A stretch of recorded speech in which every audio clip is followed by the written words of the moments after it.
Sige, kaya mo yan! Sige, laban! Sige! Laban, Dodong! Laban! Sige, kaya mo, Dodong! Bangon!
Nora?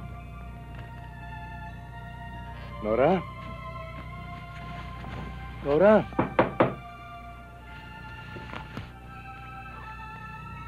Nora? Nora? O bakit? Nora, magsipaganda kayo ng mga bata.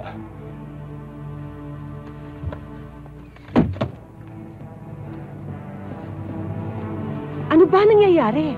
Gisingin mo yung mga bata at aalis tayo. Bakit biglaan naman yata ito? Huwag ka nang masyadong maurirat. Mahalaga ang bawat minuto. Dali ka.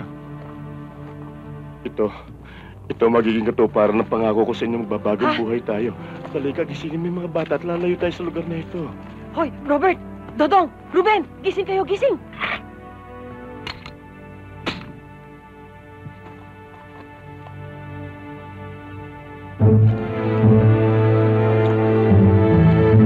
Kanan mo! Kanan! Habulin niyo!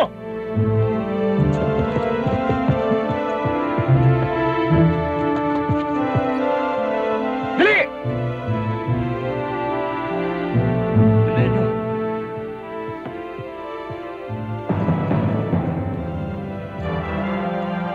Saan ba tayo pupunta, Nay? Dali!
Ano po nangyayari?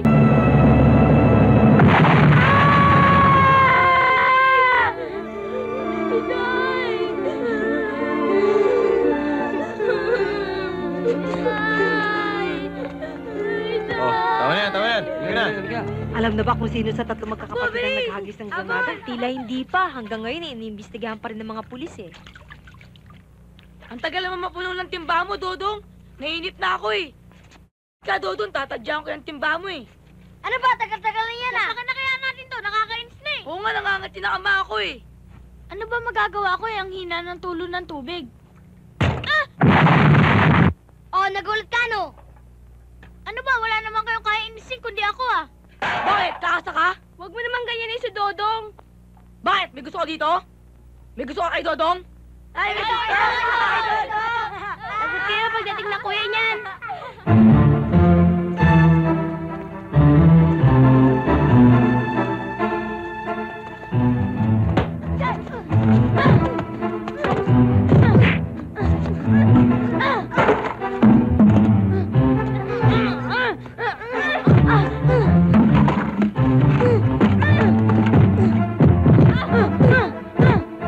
Sige, Dodong, suntok! Sige, suntok! Sige, kaya mo yan! Sige, laban! Sige! Laban, Dodong! Laban! Sige, kaya mo, Dodong! Bangon!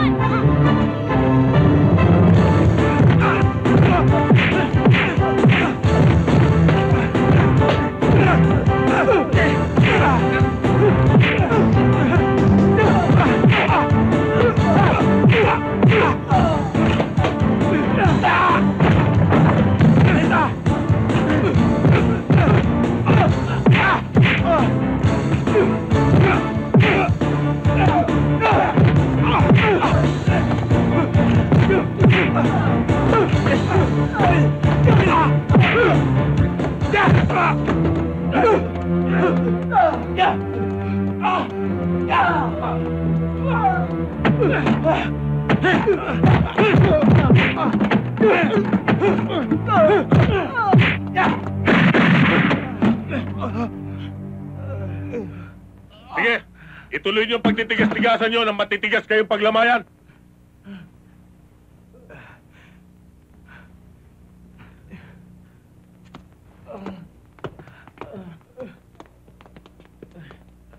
Dodong, nasaktan ka ba? At ayoko na rin mababalitaan naghahari-harian kayo dito, ha? Walang tatalo sa magkakapatid. Lalo-lalo na kay Dodong. Nagkakaintindihan ba tayo? Oo, Rondo. Sige, layas!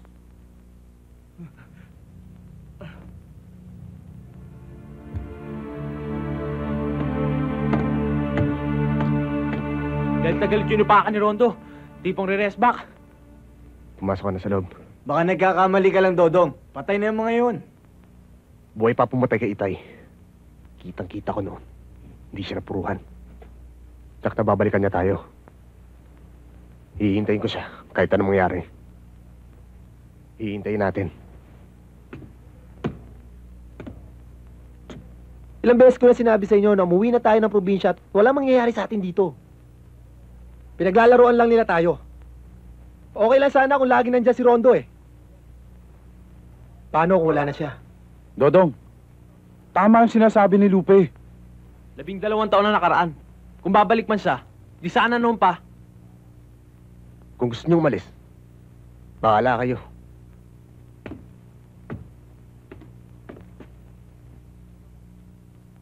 Ano bang gusto mong mangyari?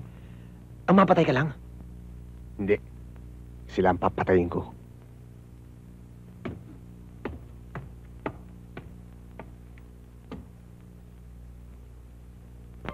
Alam mo, Dodong, tamang sinabi ni na Lupe. Mapapatay ka talaga sa desisyon mong yan. Pati ba naman ikaw? Wala nang tiwala sa akin. Hindi naman sa wala kang tiwala sa'yo. Talaga naman wala kang tiwala eh. O tama na, baka marinig ka pa ni Inay. Alam mo, mainit ang dugo niyan sa'yo eh. Inay, hinatiduha ko ni Dodong. Magandang gabi po. Oy, ginagabi ka. Mauna na po ako. Oy, halika ka, pumasok ka rito. Oh, salamat ha. Sige po, tutuloy na ako. Hindi ko alam kung anong nakita mo sa Dodong na yan. Paano kanya ipagtatanggol? Eh, sarili lang niya, di niya kayang ituwid. Alam mo ba, pinagtatawanan ka ng mga taga rito. Inay, wala namang masama kung makipagkaibigan ako kay Dodong. Mabait naman siya. Anong sama ron? Ay, manong tumigil ka rin, ha? Isang araw, madadamay ka sa gulo ng magkakapatid na yan. Nakakalimutan mo na ba ang malagim na sinapit ng kanyang mga magulang? Ha? Naku, ikaw na bata ka. Ang Dodong na yan, may kakambal na malas. Ang sakit niyo naman magsalita. At ang nagwagi sa ating mutya ng barangay ay walang iba kundi si Miss Lani de los Santos.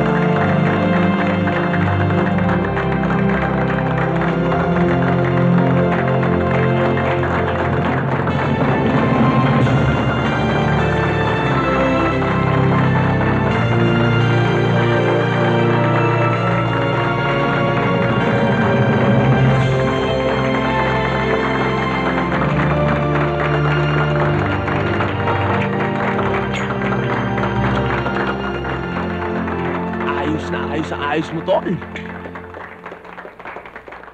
Ilan na pala papatay nito? Wala pa naman. Gusto mo maging buwan mano?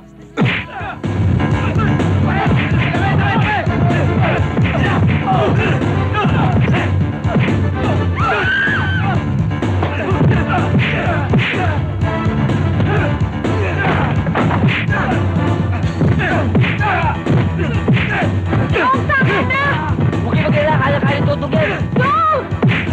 Tama na sabi!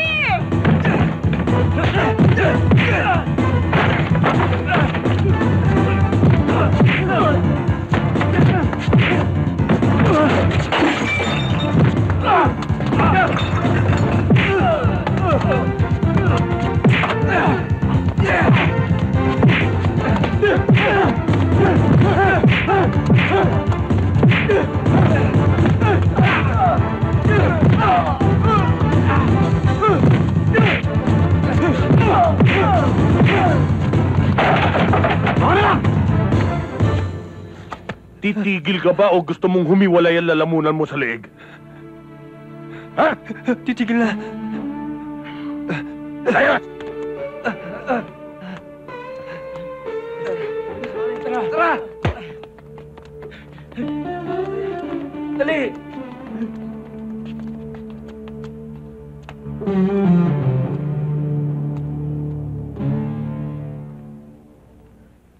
Ano ba pinakain sa'yo ng uhuging Dodong na yan, ha?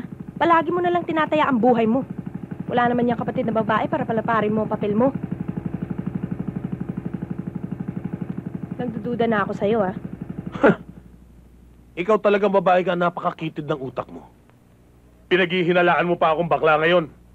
Ang mga taong katulad ni Dodong, pag pinakitaan mo ng labi sa kabutihan, ay susunod sa'yo na parang maamong aso. Aso ko lang yun. Asset ko si Dodong, Ditas. Puhunan, kumbaga. Liga nga rito, pumasok nga.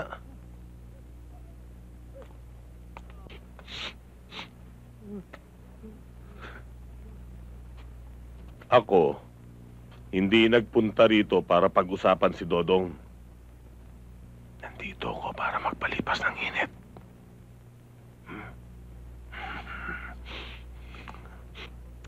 Ano ba? Ang aga-aga pa. Araw na araw.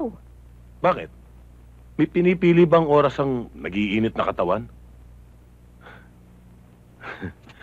Tara, masayihin mo ko para mag-init tayo ng husto. Hanggang sa magliyab tayong dalawa. Ano ba? Jack, may pangalan ka na anak sa lugar na ito. Kinatatakutan ka na. Dumating na ang panahon ng paniningil. Gaya ng lagi kong sinasabi sa'yo,